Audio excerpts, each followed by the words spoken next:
आज भी कैपेसिटर के न्यूमेरिकल करते हैं। ठीक है, तो अब जैसे एक डायग्राम है, देखिए मैं पूरा क्वेश्चन नहीं लिख रहा, टाइम ज़्यादा लगेगा। जैसे एक क्वेश्चन है, एक कैपेसिटर है आपका,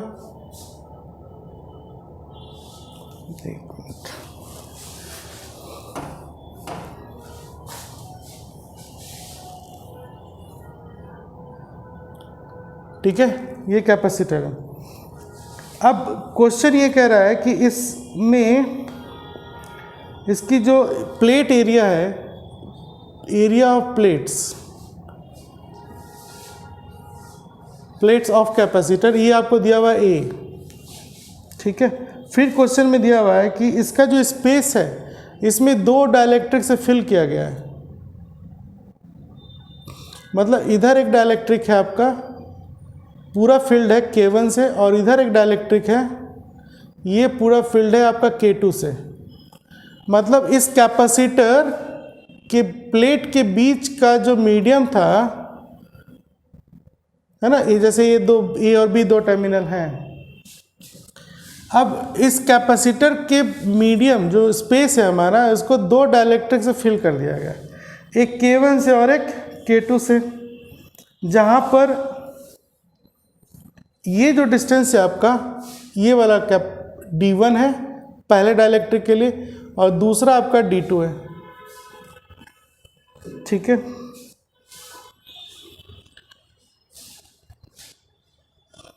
तो आपको बताना है यहाँ पर कि इक्विवेलेंट कैपेसिटेंस क्या होगा,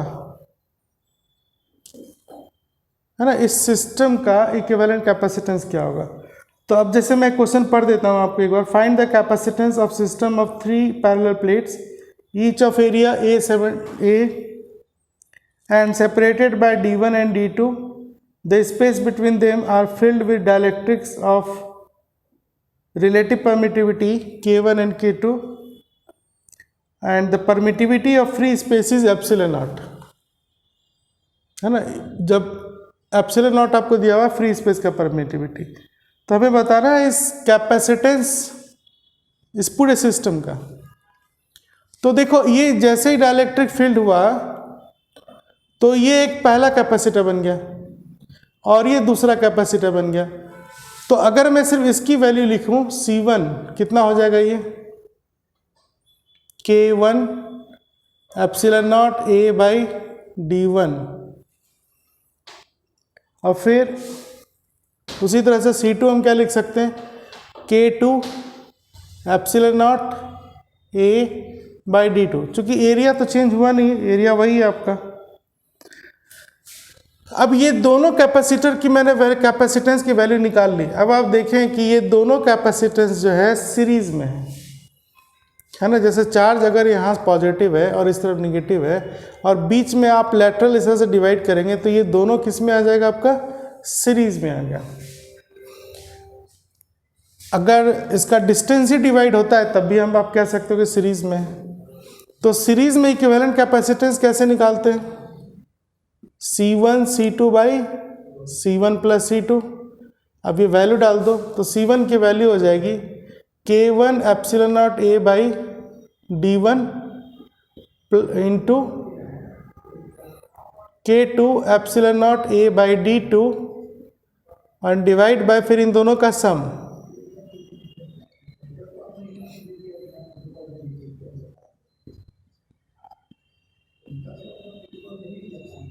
ठीक है, अब क्या होगा इसमें, इसको सॉल्व कर लेंगे अगर हम। जैसे epsilon not A epsilon not A epsilon not A epsilon not A बाहर कॉमन निकालेंगे तो वो क्या होगा, आपका कैंसिल आउट हो जाएगा। तो यहाँ प्रोडक्ट है ना, मुझे पूरा बनाना पड़ेगा। क्या मैं आपको आंसर लिख देता हूँ, इसको सॉल्व करोगे तो आपका आंसर आ जाएगा epsilon not A by D1 by K1 plus D2 by K2। इतना आपका फाइनल आंसर आ जाएगा। इसको सॉल्व करेंगे अपने आप आ जाएगा। ठीक है,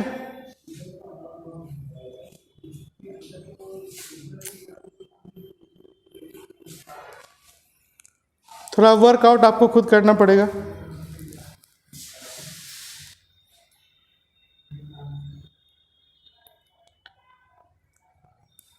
चलिए अब हम आप लोग जल्दी जल्दी नोट भी क्या क्या करें।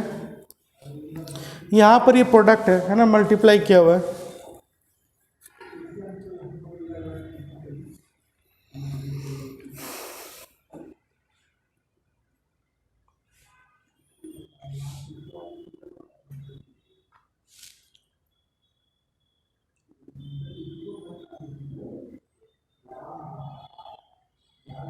चलिए अब दूसरे क्वेश्चन पे चलते हैं।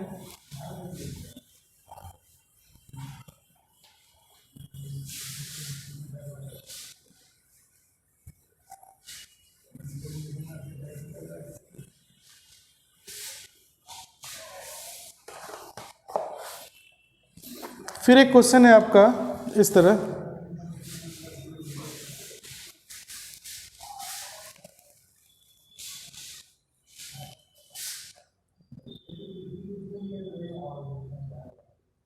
है ना, ये कैपेसिटर है, इसके दो पॉइंट यहाँ बना दिए गए हैं, एक पॉइंट हो गया ए और एक पॉइंट हो गया ये बी। अब इस कैपेसिटर में पार्टीशन की गई है, ये हाफ जो है आपका इस तरफ डाइलेक्ट्रिक है, पूरा फील्ड है K1 से, और इधर वाले हाफ को फिर दो पार्ट में डिवाइड कर दिया गया। ये वाला जो डाइलेक्ट्रिक रीजन है पूरा फिल किया गया है K2 से, और ये वाली रीजन K3 से। इस तरह से अरेंजमेंट है, मतलब ये कैपेसिटर का जो एयर वाला इस रीजन था, इसको पहले दो पार्ट डिवाइड किया गया। एक तरफ पूरा डाइलेक्ट्रिक K1 फिल किया गया और दूसरे हाफ में भी इस तरह से हाफ किया गया, ऊपर K2 और नीचे K3, ये डाइलेक्ट्रिक से फिल कर दी गई, है ना। इस कैपेसिटर का जो डिस्टेंस है आपका, प्लेट का डिस्टेंस, वो है D, और प्लेट का एरिया है कैपिटल A। तो आपको बताना है इस सिस्टम का इक्विवेलेंट कैपेसिटेंस कितना होगा, ठीक है। देखा जाए तो यहाँ पर तीन कैपेसिटर हो गए, 1, 2 और 3, है ना। तो सबसे पहले मुझे ये देखना पड़ेगा कि इन तीनों की वैल्यू क्या है, ठीक है। वैल्यू निकाल लेते हैं पहले।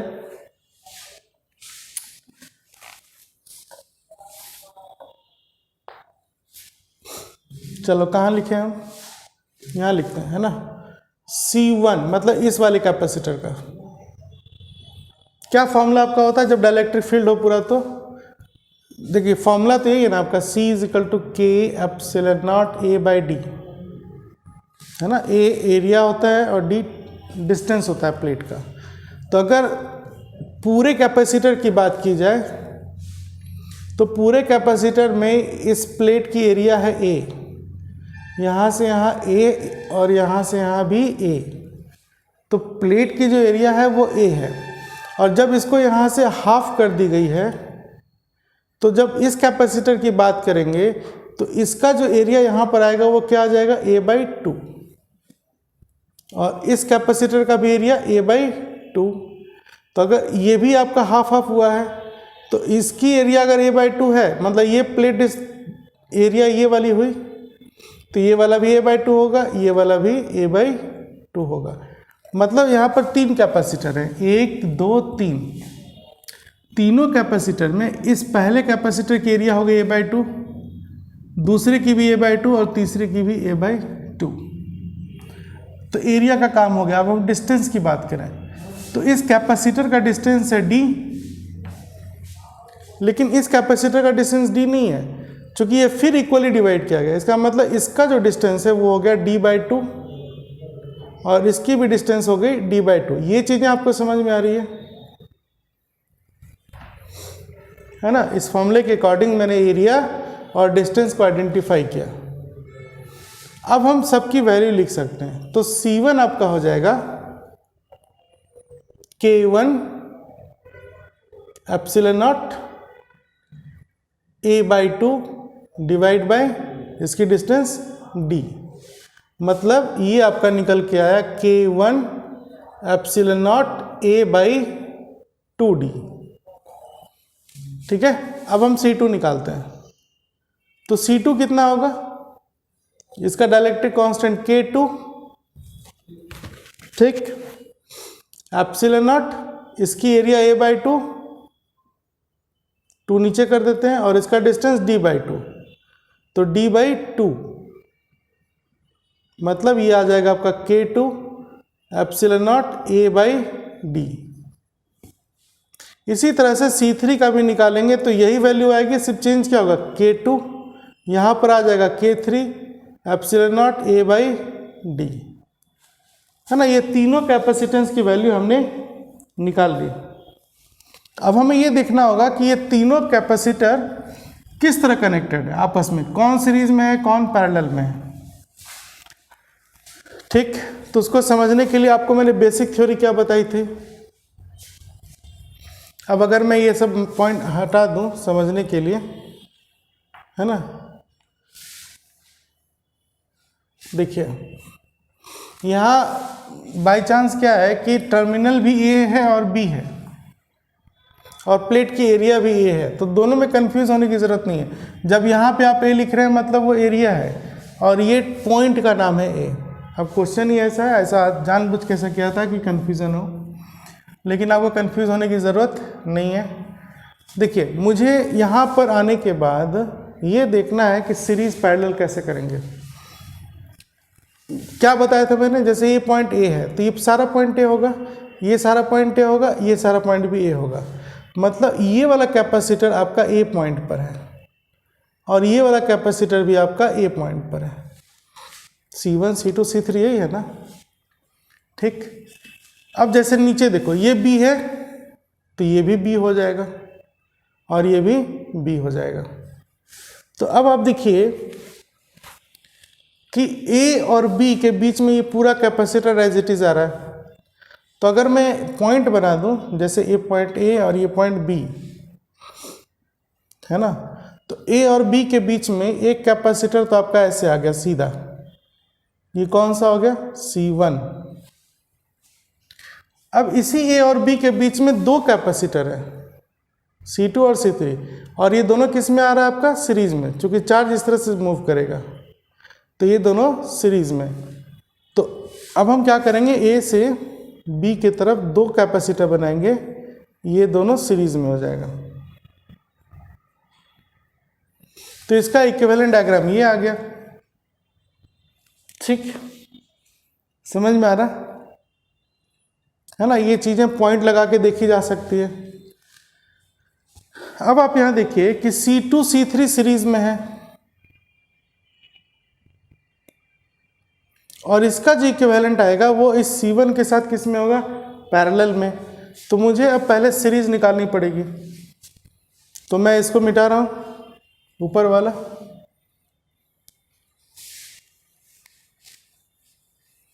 ठीक। तो अब आप सीरीज निकालो, सीरीज किसका आएगा, C2 और C3 का। तो सीरीज में ये क्या आ जाएगा formula, C2 C3 divide by C2 plus C3। अब इसकी अगर वैल्यू डाली जाए तो C2 क्या है आपका, K2 epsilon not A by D, K2 epsilon not A by D multiply K3 epsilon not A by D, है ना, डिवाइड बाय, फिर इन दोनों का सम करना होगा मुझे।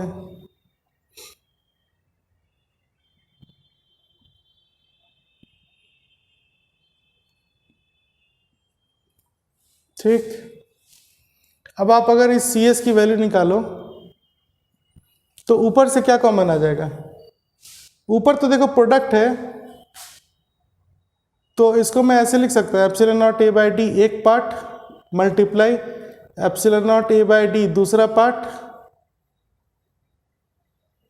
है ना, और फिर K2 into K3 divide by, यहां से प्लस है ये, तो epsilon not A by D एक कॉमन आ जाएगा, अब यहाँ ब्रैकेट में क्या बच जाएगा आपका K2 प्लस K3,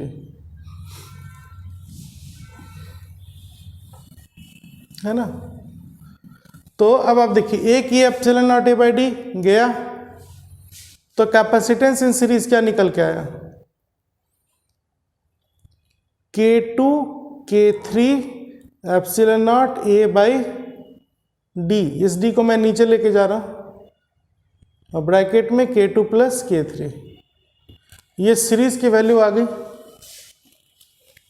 है ना। मतलब इन दोनों कैपेसिटर की जगह हम आप सीरीज डाल सकते हैं एक ही, और वो हो गया आपका ये वाला CS। अब ये दोनों किस में हो गया, पैरेलल में।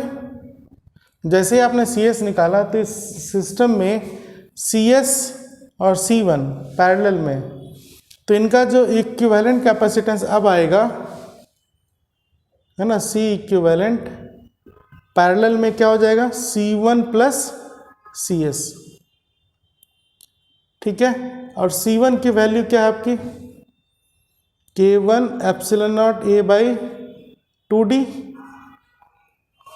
प्लस CS की ये वाली वैल्यू डालिए, K2 K3 epsilon not A by D into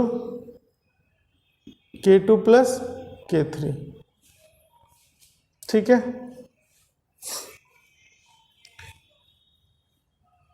right, अब इसको सॉल्व करना है, क्या कॉमन आ जाएगा, epsilon not A by D common आ जाएगा, तो C इक्विवेलेंट आपको क्या दिखेगा,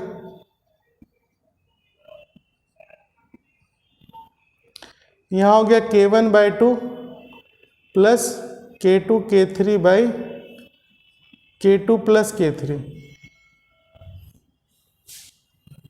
है ना। इस तरह से भी आंसर छोड़ सकते हैं।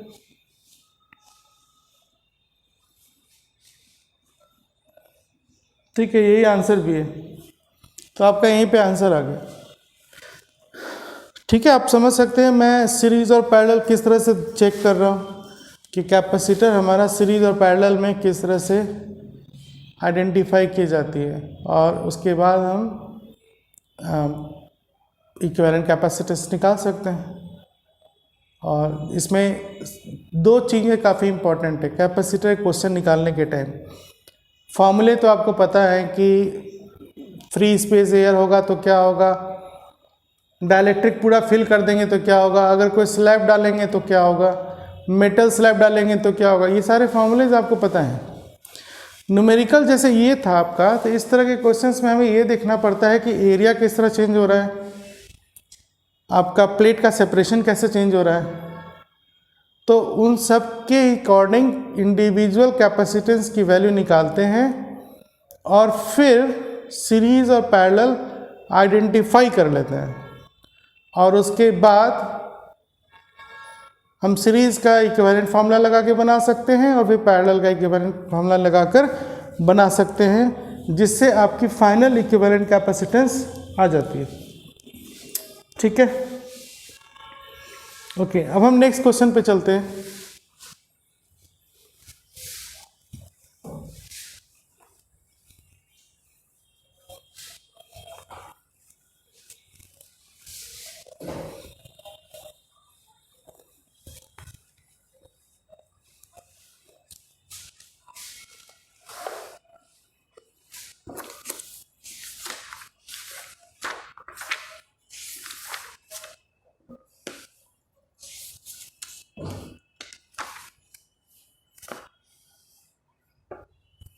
देखिए, एक क्वेश्चन है आपका 1 2 3 4 4 प्लेट्स हैं, 2 3 एंड 4, ये 4 प्लेट्स हैं। ये सारे आइडेंटिकल मेटेलिक प्लेट्स हैं, all 4 are identical metallic plates. Identical कहने का मतलब सबकी एरिया सेम होगी, है ना, सबका डिस्टेंस भी सेम होगा। मतलब यहाँ से यहाँ D है, ये डिस्टेंस D है, ये डिस्टेंस भी D है, ये डिस्टेंस भी D है, और इन सब की एरिया क्या है आपकी A है, क्रॉस सेक्शनल एरिया A है। ठीक है, तो क्वेश्चन में ये लिखा हुआ है, तो मैं इसको यहाँ से हटा देता हूँ। आप ऐसे समझ जाइए कि एरिया A है और प्लेट सेपरेशन D है। ठीक है, उसके बाद प्लेट को कनेक्शन कैसे की गई, जैसे यहाँ पर एक पॉइंट लिया गया ए पॉइंट, इससे इसको कनेक्ट किया गया और इससे कनेक्ट किया गया, और फिर यहाँ एक पॉइंट है बी, इससे इसको कनेक्ट किया गया और इसको कनेक्ट किया गया ऐसे। तो क्वेश्चन आपका ये आ गया, 4 metallic plates each having area A are placed as shown. Distance between the consecutive plate is D. Alternate plates are connected to points A and B. The equivalent capacitance of the system is, मतलब इस question में मुझे फिर equivalent capacitance बतानी है। तो question में मुझे ये 4 आइडेंटिकल प्लेट्स दिए हुए हैं, सबकी एरिया ए है और सारे प्लेट का सेपरेशन डी है, और कुछ भी दिया हुआ नहीं है, मतलब इनके बीच में क्या है, डाइलेक्ट्रिक है नहीं है, वो हमें गिवन नहीं है। इसका मतलब जब मीडियम के बारे में कोई इन्फॉर्मेशन नहीं हो तो हम क्या मान लेंगे, मीडियम हमारा एयर है ना, मीडियम एयर है। तो अब हमें ये देखना है कि सिस्टम का इक्विवेलेंट कैपेसिटेंस कैसे निकाला जाएगा। बहुत आसान है, ए को आप पॉजिटिव टर्मिनल बना दो, या छोड़ो, ये पॉइंट ए है ना, तो ये सारा पॉइंट ए हो गया, ये पॉइंट भी ए हो गया, और अगर ए पॉजिटिव है तो ये पॉजिटिव हो गया, फिर ए इससे कनेक्टेड है तो ये भी पॉजिटिव हो गया। अब प्लेट में 2 सरफेसेस होता है ना, एक ऊपर का और एक नीचे का, तो ऊपर वाला भी पॉइंट ए है और नीचे वाला भी पॉइंट ए है। कहने का मतलब अगर ऊपर पॉजिटिव चार्ज है तो नीचे भी पॉजिटिव चार्ज है, ऐसे समझिए। उसी तरह से अगर मैं इस ए को देखूं यहाँ से, तो ये वाला प्लेट भी आपका ए पे आ गया। अब ए पॉजिटिव है, मतलब ऊपर पॉजिटिव और नीचे भी पॉजिटिव। बात समझ में आई? अब बी को देखिए, ये पॉइंट बी है तो ये सारा बी होगा, तो ये पॉइंट भी बी हो गया। तो अगर ए को पॉजिटिव लिया आपने तो बी नेगेटिव होगा पक्का। तो इस प्लेट का ऊपर वाला भी नेगेटिव और नीचे वाला भी नेगेटिव। फिर अगर ये बी है तो ये बी आया, ये पॉइंट भी बी हो गया, तो इस प्लेट का भी ऊपर नेगेटिव और नीचे भी नेगेटिव। ये चीज़ें करनी आपको आगे। अब हम देखेंगे कैपेसिटर के लिए 2 अपोजिट प्लेट होना जरूरी है, एक पॉजिटिव और एक नेगेटिव। तो यहाँ पर एक पॉजिटिव और नेगेटिव है, तो ये पहला कैपेसिटर हो गया, है ना। फिर देखो यहाँ पर एक पॉजिटिव और दूसरा नेगेटिव, है ना, फेस अपोजिट फेस दिख रहा है, ये दूसरा कैपेसिटर हो गया। फिर यहाँ देखो ये पॉजिटिव और ये नेगेटिव, ये तीसरा कैपेसिटर हो गया। ठीक है, 3 कैपेसिटर हैं। अब तीनों की अगर मैं वैल्यू लिखूं तो क्या आ जाएगा, C = डाइलेक्ट्रिक है नहीं तो ε0, एरिया सबका A है और डिस्टेंस सबकी D है ना। तो C1 भी यही होगा और यही C2 भी होगा और वही यही आपका C3 भी होगा। अब तीनों की वैल्यू तो सेम है, क्वेश्चन में ही दिया हुआ था। अब आप ये देखें कि इसकी कनेक्शन कैसे होगी। तो अगर ये पहला कैपेसिटर है किस पॉइंट के बीच में, A और B, दूसरा कैपेसिटर भी A और B के बीच में है, तीसरा कैपेसिटर भी आपका A और B के बीच में है ना, क्लियर। या आप ऐसे देखो, एक पॉजिटिव नेगेटिव और नेगेटिव नेगेटिव आपस में जुड़ा है, मतलब सेम साइन जुड़ रहे हैं, मतलब पैरेलल हो गया, मतलब पहला और दूसरा कैपेसिटर पैरेलल में है। फिर दूसरे तीसरे को देखो, ये पॉजिटिव पॉजिटिव जुड़ा हुआ है, मतलब पैरेलल कनेक्शन है, मतलब यहाँ पर तीनों कैपेसिटर जो है पैरेलल में है। तो इसकी इक्विवेलेंट डायग्राम ऐसे बन जाएगी, एक पॉइंट अगर हम ए दे दें और दूसरा पॉइंट बी दे दें, तो पहला कैपेसिटर ए से बी के बीच में, ये जो प्लेट है ना ये कॉमन प्लेट है, ऊपर का एक प्लेट और नीचे का प्लेट अलग अलग बिहेव कर रहा है। दूसरा भी आपका ये पॉइंट ए और ये पॉइंट बी है, तो दूसरा भी आपका ऐसे आ गया ए और बी पे, और कॉमन प्लेट आपका एक ही साइन पे है, पैरेलल हो गया। तीसरा भी कॉमन प्लेट है, ये वाला, ये देखो दूसरा तीसरा। तो पैरेलल में सारे कैपेसिटेंस क्या होंगे आपके, ऐड हो जाएंगे। तो इक्विवेलेंट कैपेसिटेंस यहाँ पर आ जाएगा आपका C1 + C2 + C3। अब सबकी वैल्यू सेम है, मतलब epsilon not A by D. अब फिर दूसरे के लिए भी ये लिखेंगे, तीसरे के लिए भी ये लिखेंगे, मतलब सारा ऐड करोगे तो ये क्या हो जाएगा, यही आंसर आ जाएगा 3 epsilon not A by D, यही आंसर है।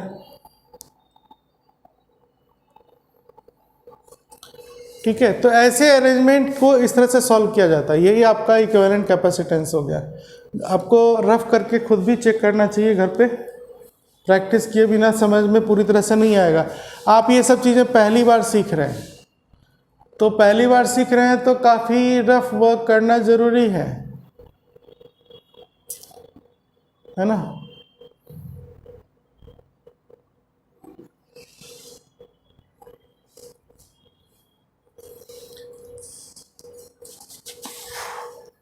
चलिए अब दूसरा क्वेश्चन देखते हैं।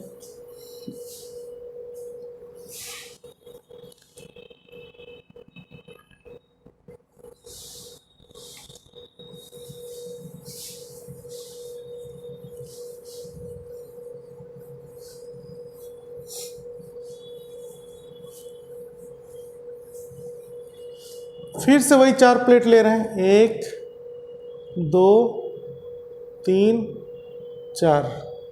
ये 4 आइडेंटिकल मेटल प्लेट्स ली गई, सबकी एरिया ए है और सबका डिस्टेंस डी है ना। सबका प्लेट एरिया ए है और सबका डिस्टेंस डी है और सबके बीच का मीडियम भी आपका एयर है, कोई डाइलेक्ट्रिक फील्ड नहीं है।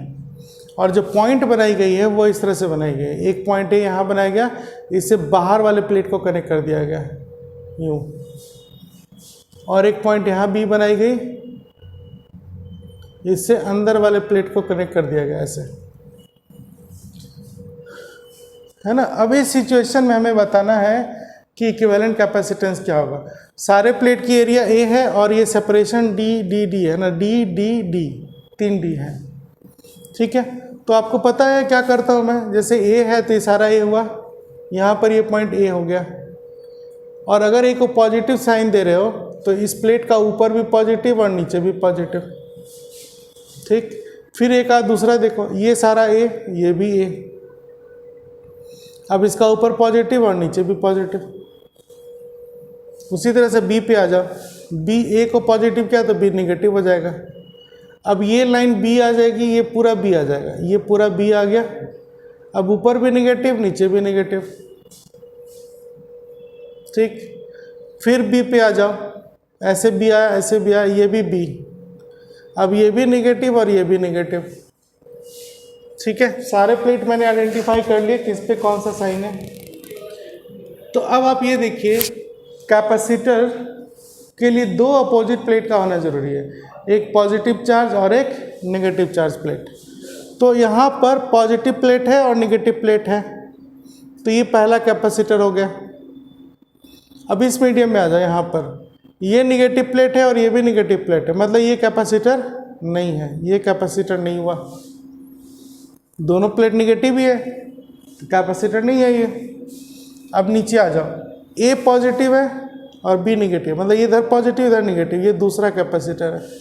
मतलब इस कॉम्बिनेशन में हमें 2 ही कैपेसिटर मिलना है, और पहला कैपेसिटर ए और बी पॉइंट पर है और दूसरा कैपेसिटर भी आपका ए और बी पॉइंट पर है ना। पहले कैपेसिटर का पॉजिटिव प्लेट इस तरह से दूसरे प्लेट के पॉजिटिव से जुड़ा हुआ है, मतलब पॉजिटिव पहला और दूसरे का पॉजिटिव पॉजिटिव आपस में जुड़े हैं, और दूसरे प्लेट का निगेटिव और पहले का निगेटिव जुड़ा हुआ है। मतलब यहाँ पर ये 1 और 2 दोनों फिर किस में आ गए, पैरेलल में आ गए।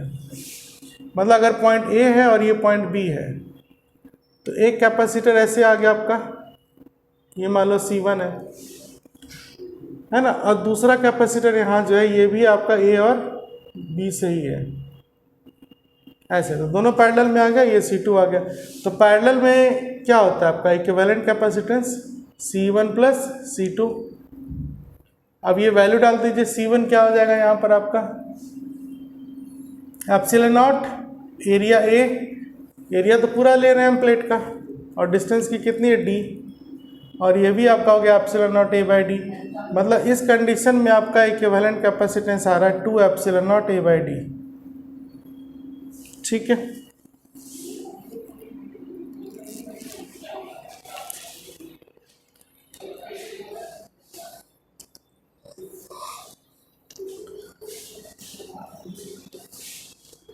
है ना। तो मुझे अब लगता है कि आप लोग को ऐसे कनेक्शन वाले क्वेश्चंस बन जाएंगे। इस तरह के जो क्वेश्चंस आएंगे आप आराम से बना सकते हो।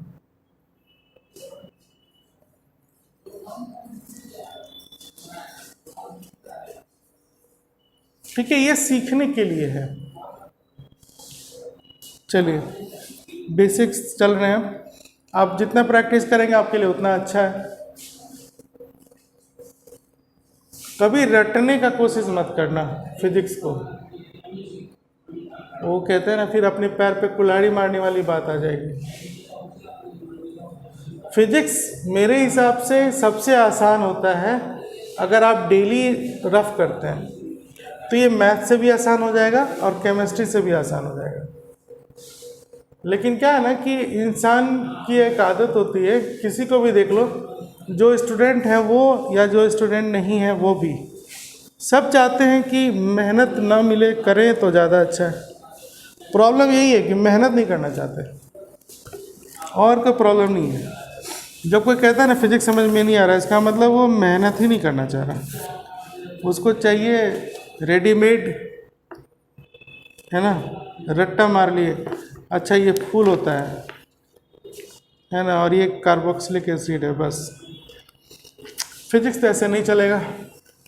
देखिए, तो कर सकते हैं आप ऐसे। अब एक और क्वेश्चन देता हूं जो थोड़ा हट के है। जैसे ये पॉइंट को बता दिया गया ए, और यहां पर एक कैपेसिटर है, ये कैपेसिटेंस सी दिया हुआ है। यहां से एक कैपेसिटर इस तरह से आई, ये हो गया आपका 8 माइक्रोफैराड। फिर एक कैपेसिटर आपका नीचे आया, ये हो गया 2 माइक्रोफैराड। फिर ऐसे एक सेक्शन आ गया, और यहां पर ये भी 2 माइक्रोफैराड है, ये ऐसे जुड़ा। फिर एक यहां पर एक और कैपेसिटर है, ये है 1 माइक्रोफैराड C18। इसके बाद एक और सेक्शन आ रहा है, यहां पर एक कैपेसिटर है, यहां एक कैपेसिटर है, और यहां भी एक कैपेसिटर है, और ये फिर लाइन ऐसे आकर मिल गई, ये पॉइंट हो गया बी। इसकी वैल्यू है 6 माइक्रोफैराड, इस वाले की। ये है 4 माइक्रोफैराड, और ये है आपका 12 माइक्रोफैराड। ठीक है, C18226412AB। ठीक है, अब क्वेश्चन में क्या दिया हुआ है कि मुझे इस C की वैल्यू बतानी है। Find C if equivalent capacitance between A and B। मतलब मैंने अगर ऐसे लिख दिया, मतलब A और B के बीच का जो है इक्विवेलेंट कैपेसिटेंस, ये दिया हुआ है 1 माइक्रोफैराड। मतलब A और B के बीच में जब आप इक्विवेलेंट कैपेसिटेंस निकालेंगे तो ये 1 माइक्रोफैराड आएगा, दिया हुआ है। और इस कंडीशन में मुझे C की वैल्यू बतानी है कि ये वाले कैपेसिटर का C का वैल्यू क्या होगा। ठीक है, अब क्या है, क्वेश्चन का नेटवर्क तो आप देख ही रहे हो, डायग्राम, और मैं इसे सॉल्व भी करूंगा। तो सॉल्व में डायग्राम मुझे बहुत सारे इसमें बनाने होंगे, तो आप लोग डायग्राम नोट करते जाइए। मैं जैसे जैसे डायग्राम बनाऊंगा इसको चेंज करता चला जाऊंगा, है ना। कैपेसिटर इसी में मैं मिटाता जाऊंगा, बहुत सारे डायग्राम बनेंगे।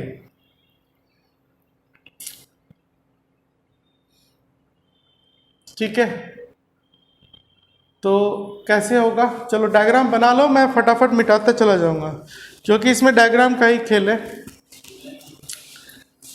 अब आप ये देखिए, पॉइंट वाली बात मैंने आपको बताई है। जैसे A है, ये पॉइंट आपका A हो गया, अब हम इससे आगे जा नहीं सकते, है ना, दूसरा हम ये नहीं कर पाएंगे। अब आ जाओ बी पे, ये बी हुआ,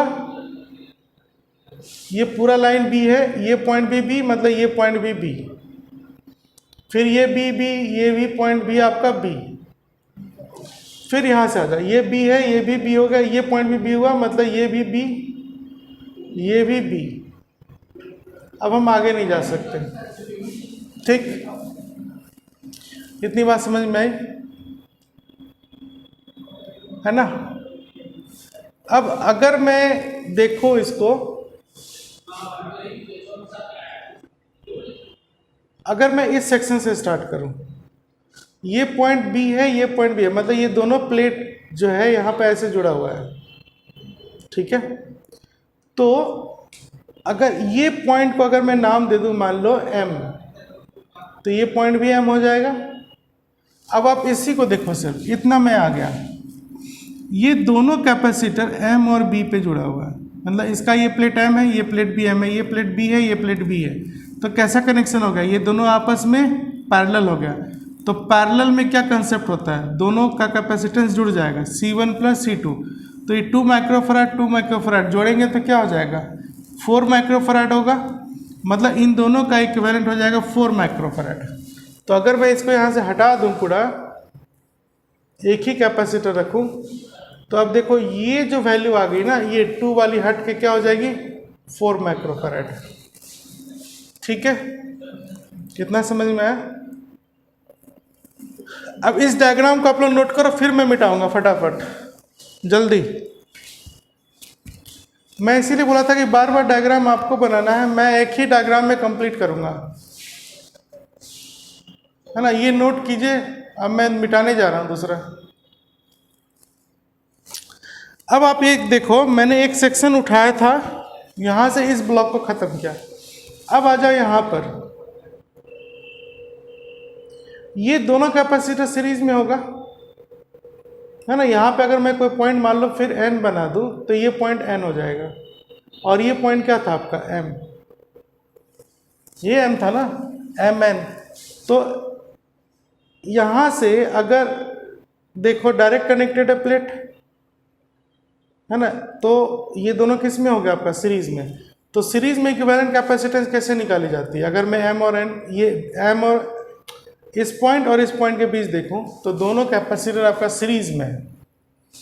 तो सीरीज में निकालने का फॉर्मूला क्या होता है, C1 C2 by C1 plus C2। तो यहाँ पर ये हो गया 4 इंटू ये हो गया 8 डिवाइड बाई 4 प्लस 8 माइक्रोफेरेड। कितना हो जाएगा ये, 4 इंटू 8 डिवाइड बाई 12, है ना। तो 4 3 जा 12, ये कितना आ गया आपका 8/3 माइक्रोफेरेड। तो इन दोनों का इक्विवेलेंट जो आया वो 8/3 माइक्रोफेरेड आया। तो अब मैं क्या करूँगा, इस चीज दोनों को हटा दूंगा और यहाँ पर एक ही कैपेसिटर कनेक्ट कर दूंगा।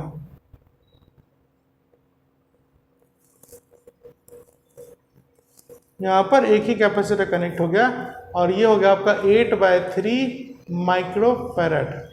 अब ये पॉइंट इसका N है और ये पॉइंट इसका B है, ठीक। इस डायग्राम को आप लोग बनाइए तुरंत। कैसे बन रहा है, सबको समझ में आ रहा है।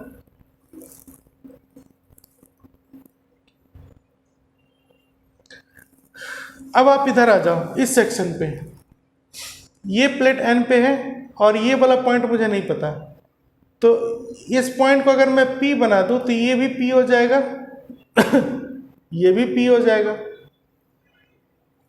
लेकिन यहाँ के बाद ये तो P हो गया, लेकिन यहाँ पर ये नहीं है। तो अगर मैं इसको Q कर दूं तो आप देखो इस सेक्शन को ऐसे देखो, ऐसे आया ऐसे आया,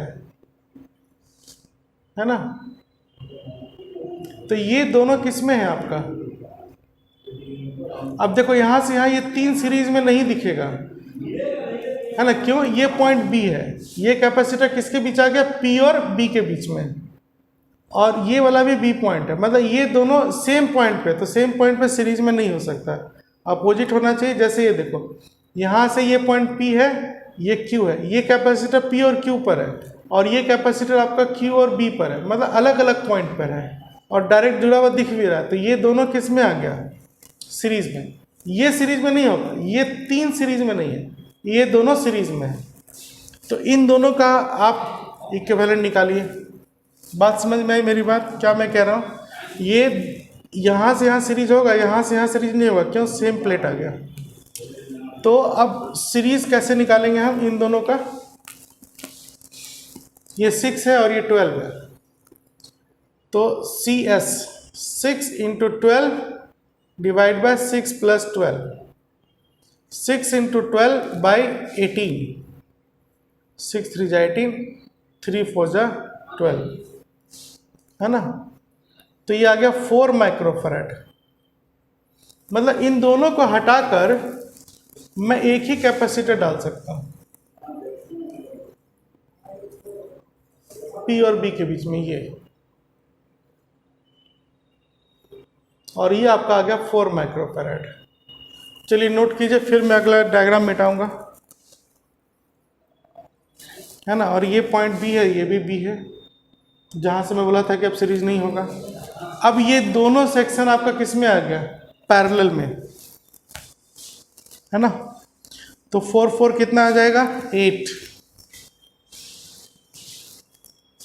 अब आपका 4 4 8 माइक्रोफैराड हो जाएगा।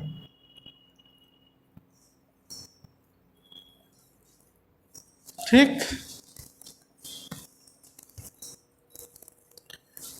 है ना? तो अब मैं क्या करूंगा, एक ये वाला हटा दो कैपेसिटर, और इसकी वैल्यू हम क्या कर देंगे? 4 4 कितना आ गया? 8 माइक्रोफैराड, जो कि पैरेलल में ऐड हो गया। ठीक है, अब आप देखिए,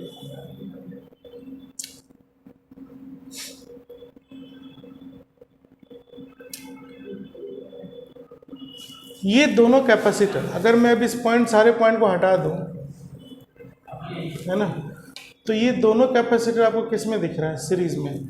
ये पॉइंट N है और ये पॉइंट B है ना? तो अब अगर मैं इस कैपेसिटर को उठा के यहाँ लिख दूँ तो कोई फर्क पड़ेगा? इस वायर में ऐसे लिख दूँ तो समझने के लिए, ये आपका होगा 8 माइक्रोफैराड, है ना? इसको हटा दो, और ये आपका B पॉइंट है ना? N और B के बीच में ये दो कैपेसिटर आ गए, फिर N और B के बीच में एक ही कैपेसिटर ये है, तो इसको मैं यहाँ से ऐसे हटा कर 8/3 को ऐसे जोड़ सकता हूँ, है ना? ये N हो गया और ये B हो गया, और इसकी वैल्यू क्या थी आपकी? 8/3 माइक्रोफैराड। अब इस सेक्शन को ऐसे पूरा हटा दो। ठीक, अब देखो क्या दिख रहा है आपको? ये दोनों सीरीज में है, और इनका सीरीज इसके साथ किस में आ जाएगा? पैरेलल में। तो पहले इस सीरीज वाले को सॉल्व करो, तो सीरीज में फिर क्या आ जाएगा? 1 × 8/1 + 8, मतलब 8/9 माइक्रोफैराड, है ना? तो अब मैं क्या करूँगा, इन दोनों को हटाकर एक कैपेसिटर डाल देंगे। ये क्या गया? ये 8/9 माइक्रोफैराड। अब आप देखो, N और B में एक कैपेसिटर, ये N और B में एक कैपेसिटर, ये दोनों पैरेलल में हो गया, सेम पॉइंट पर है, तो पैरेलल में क्या होता है? दोनों जुड़ जाएगा। ठीक, तो दोनों को जोड़ेंगे, तो अब यहाँ पर पैरेलल क्या हो जाएगा आपका? 8/9 + 8/3। इससे अगर 8/3 कॉमन ले लो तो क्या बचेगा? 1/3 + 1, राइट? 8/3, और ये हो जाएगा 3, 1 + 3 4/3, मतलब 8 4 जा 32/9, 32/9 माइक्रोफैराड। मतलब यहाँ पर इन दोनों का इक्विवेलेंट कैपेसिटेंस हो गया 32/9 माइक्रोफैराड। तो अब मैं क्या करता हूँ, इस पूरे को हटा देता हूँ, एक कैपेसिटर रखूँगा। अब ये हो गया आपका 32/9 माइक्रोफैराड। है ना। अब आप देखिए, अब ये दोनों फिर सीरीज में आ गया, ठीक है। तो सीरीज का इक्विवेलेंट क्या होगा,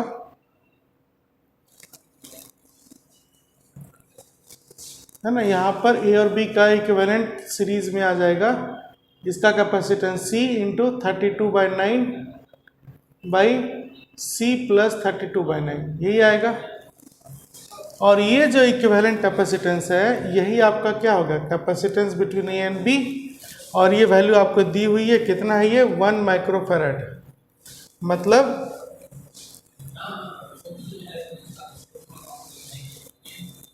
ये पार्ट और ये पार्ट, ये पूरा जो है 1 है, मतलब C into 32/9 is equal to C plus 32/9, ऐसे लिख सकते हैं। ये इसमें चला गया, मल्टीप्लाई हो गया। अब आपको C निकालना है, ठीक है। तो ये बड़ा है ना, तो इसको इधर ले आओ, तो 32/9C minus C is equal to 32/9। अब ये सॉल्व करेंगे तो कितना आ जाएगा,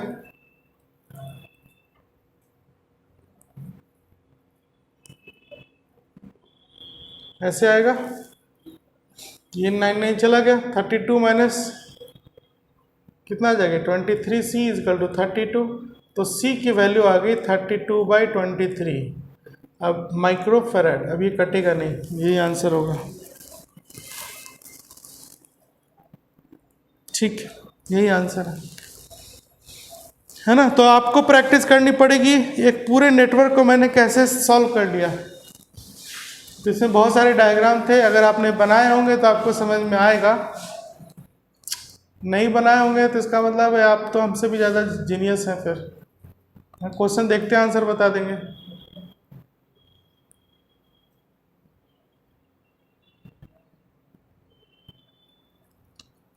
ठीक है,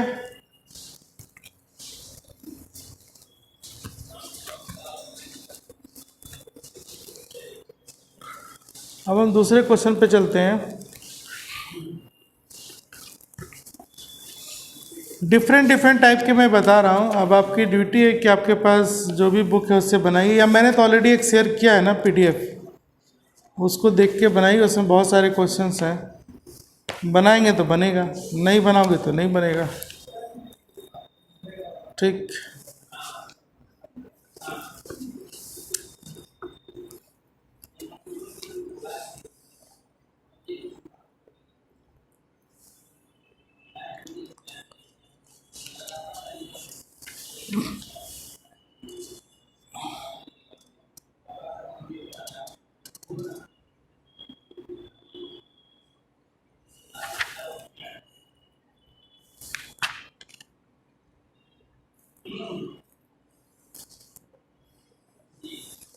अब देखिए, एक क्वेश्चन है आपका, मिटाता हूँ इसको।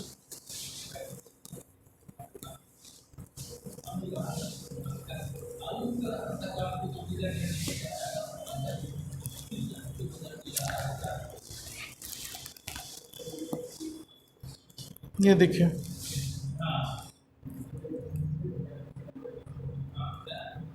ये कैपेसिटेंस C, ये भी है C,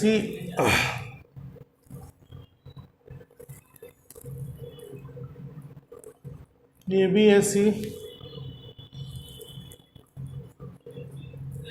ये भी है C,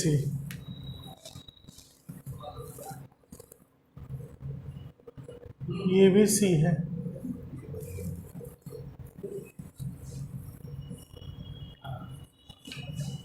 और यहाँ से यहाँ एक C जुड़ा हुआ है ऐसे, ठीक। ये पॉइंट है A। अब क्वेश्चन दिया हुआ है कि जो C है आपका वो 1 माइक्रोफैराड है, मतलब सारे कैपेसिटर 1 माइक्रोफैराड के हैं। तो आपको बताना है कि इक्विवेलेंट कैपेसिटेंस क्या होगा A और B का, है ना। A और B का इक्विवेलेंट कैपेसिटेंस कितना होगा, नोट कीजिए।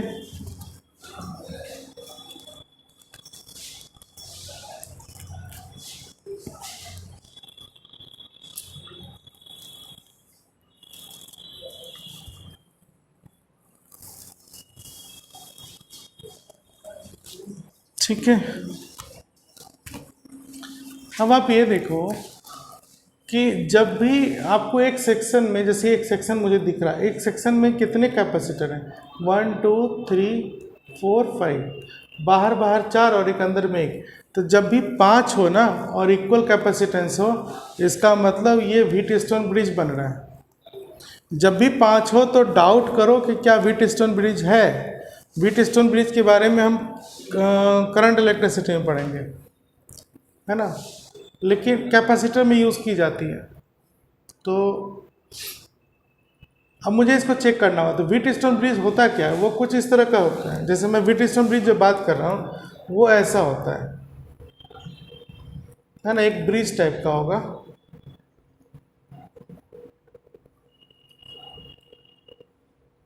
है ना, इस तरह से 1 2 3 4। तो अगर मैं इसका नाम दे दूं 1 2 3 4 और ये 5, तो ये देखो 1 2 ऐसे जुड़ा हुआ है, ये हो गया 3 और ये हो गया 4, है ना, 3 4 ऐसे जुड़े हुए हैं। तो जब भी 5 दिखे आपको किसी सेक्शन में तो आप इस तरह से बना कर देखो, और ये डायगोनल वाला 5th ऐसे डायगोनल में आ जाएगा। ये इसी को बोलते हैं व्हीटस्टोन ब्रिज। सारा सी है, इसका मतलब क्या हो गया? तो जो बीच वाले हैं ना डायगोनल पे, इसको छोड़ दो, ये बेकार हो गया। क्यों? इसकी रेशियो कितनी आएगी? अगर मान लो ये C1 है, ये C2 है, ये C3 है, ये C4 है और ये C5 है, मान लीजिए। तो ये C5 बेकार कब होता है? बेकार मतलब इसको हम हटाते कब है? जब C1/C2 is equal to C4/C3 हो जाए। अगर ये रेशियो आता है ना, तो ये इसका मतलब, ये रेशियो आने का मतलब हो गया कि ये पॉइंट और ये पॉइंट का सेम पोटेंशियल है। मतलब अगर मैं इस पॉइंट का नाम दे दूं M और इस पॉइंट का नाम दे दूं N, तो इसका आने का मतलब हो गया कि potential at M is equal to potential at N। मतलब इनकी पोटेंशियल डिफरेंस क्या हो गया? 0। मतलब इसका मतलब ये भी है कि potential difference between M to N is 0। तो जब पोटेंशियल डिफरेंस 0 हो जाएगा तो ना करंट पास होगा ना चार्ज पास करेगा। ठीक है, तो इसका मतलब यहाँ पे सारे कैपेसिटेंस 1 माइक्रोफैराड के हैं, तो 1/1 तो ये वाला कैपेसिटर बेकार हो गया। ठीक, तो जब ये बेकार हो गया तो अब मैं इस डायग्राम को चेंज कर दूंगा। ये दोनों तो आपस में सीरीज में है, तो मैं क्या करूँगा, पहले तो डायगोनल को हटा दूंगा यहाँ से। ठीक, बेकार हो गया। अब यहाँ पर एक ये और एक ये, करेक्ट है ना, इसको भी हटा दो। ये दोनों इधर आ गए, डायगोनल हटा दिया। अब ये दोनों भी आपस में सीरीज में है और ये इसके सामने आ जाएगा। ठीक है, क्योंकि ये पॉइंट भी है, ये पॉइंट भी है, तो इन दोनों को हटा दिया। तो देखो 5 वाले इस तरह से चेंज हो जाते हैं, ऐसे ऐसे आमने सामने चेंज हो जाएंगे। 4 में एक हट गया। अब आपका ये C है, ये C है, ये C है, ये C है। इस पॉइंट को यहाँ से हटा के यहीं रख दो B। ठीक है ना। अब क्या होगा, ये दोनों सीरीज में है, तो सीरीज में क्या होगा, वैल्यू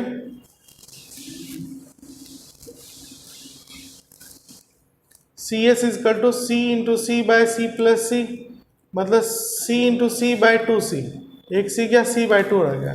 तो मतलब ये दोनों सीरीज में है, तो इसको सॉल्व करके एक कैपेसिटर लिख देंगे और ये हो जाएगा आपका C/2। उसी तरह से ये दोनों भी सीरीज में, ये भी हट गया और ये हो गया आपका C/2। अब ये दोनों C/2 पैरेलल में है, तो पैरेलल में क्या होगा, दोनों जुड़ जाएगा। तो C/2 जोड़ोगे क्या आ जाएगा, C आ जाएगा। मतलब इसको हटा दो, अब इसकी जगह एक ही कैपेसिटर होगी C। अब ये दोनों फिर किस में आ गए, और B के बीच में सीरीज में आ गया। तो सीरीज में फिर क्या हो जाएगा इन दोनों का, C इंटू C+C, मतलब C/2। अब C की वैल्यू दी हुई है आपको 1 माइक्रोफैराड, तो यही आपका ए और बी के बीच का कैपेसिटेंस है, और सी दिया हुआ 1 माइक्रोफैराड, तो ये आंसर हो गया 1/2 माइक्रोफैराड। ठीक, तो आंसर हो गया 1/2 माइक्रोफैराड।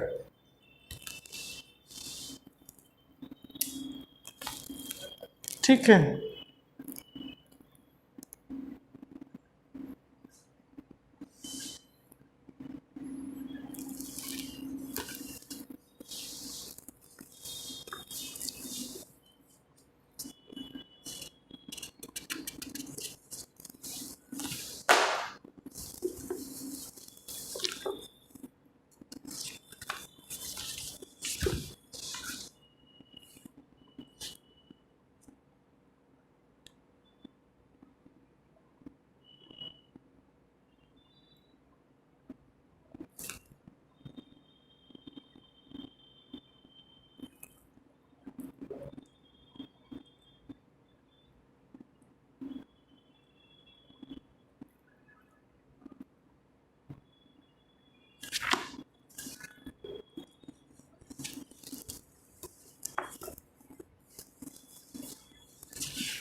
चलिए एक दूसरा क्वेश्चन देखते हैं।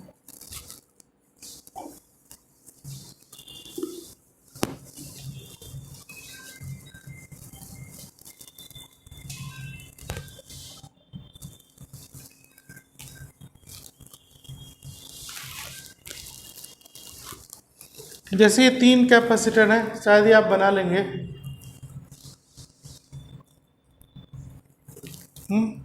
सारे 1 माइक्रोफैराड हैं। अगर मैं ऐसे ही छोड़ दूँ, इस पॉइंट का नाम दे दूँ ए और इस पॉइंट का नाम दे दूँगी बी, तो ए और बी के बीच में ये तीनों कैपेसिटर किस में आ रहे हैं? सीरीज में। तो अभी इनका इक्विवेलेंट कैपेसिटेंस कितना हो जाएगा? 1/3, है ना? 1/3 हो गया। अब अगर मैं ऐसे कनेक्ट कर दूं एक वायर, अब क्या होगा? अब ये आपस में पैरेलल में हो जाएंगे। कैसे? पहले सीरीज में था, पैरेलल है। क्यों? ये पॉइंट ए हो जाएगा, ये पूरा वायर ए है, ए है, ए, ये पॉइंट बी हो गया, मतलब ये पॉइंट ए, ये पॉइंट बी, ए। अब ये बी है तो ये बी, सारा बी बी बी, ये भी बी, ये बी और ये भी बी। अब देखिए ए कनेक्टेड है, पैरेलल हो गया, बी बी कनेक्टेड है, पैरेलल है। और एक तो ऐसे चेक किया पैरेलल है, फिर हर कैपेसिटर 2 पॉइंट के अबाउट है, ए और बी के अबाउट है, मतलब तीनों कैपेसिटर ए और बी पे आ गया, मतलब कुछ इस तरह से हो गया।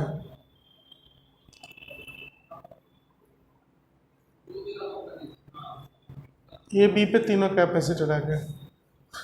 तो पैरेलल में क्या करेंगे? हम तीनों जोड़ देंगे, तो 1 + 1 + 1 3 माइक्रोफैराड, ये आंसर हो गया। ठीक है,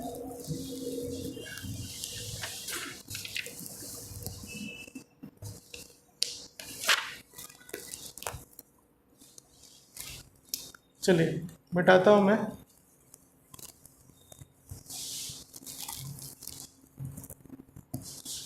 अब एक क्वेश्चन है, एक ग्राफ है आपका इस तरह से, ये एक्स एक्सिस है और ये आपका वाई एक्सिस है। इस तरफ पोटेंशियल दिया हुआ है V और इस तरफ Q दिया हुआ है, चार्ज। नहीं, ध्यान में नहीं रहा, ध्यान ही नहीं दिया, बताया था। ठीक है, तो इस क्वेश्चन में आप क्या देख रहे हो, एक्स एक्सिस पे चार्ज है और वाई एक्सिस पे पोटेंशियल है, और एक ग्राफ जो है आपका इस तरह से जा रहा है, ये ओरिजिन वाली पॉइंट हो गई, ग्राफ इस तरह जा रही है। ठीक, तो आपसे ये पूछा गया है कि इसका नाम दे दिया ए, ग्राफ तो आपका ओ ए है, लेकिन यहाँ पे एक साइडेड रीजन बना दिया गया ए बी। अब आपसे ये पूछा है क्वेश्चन में कि area of triangle area of triangle O A B represents, ये क्या रिप्रेजेंट कर रहा है, ये जो ट्रायंगल है ये क्या रिप्रेजेंट कर रहा है। 4 ऑप्शन है। पहला है आपका कैपेसिटेंस, ये आपका आईआईटी में आ चुका है, काफी पुराना क्वेश्चन है। Capacitive reactance, capacitive reactance. Third option है आपका energy stored in capacitor, energy stored in capacitor. Fourth है इलेक्ट्रिक फ्लक्स बिटवीन प्लेट।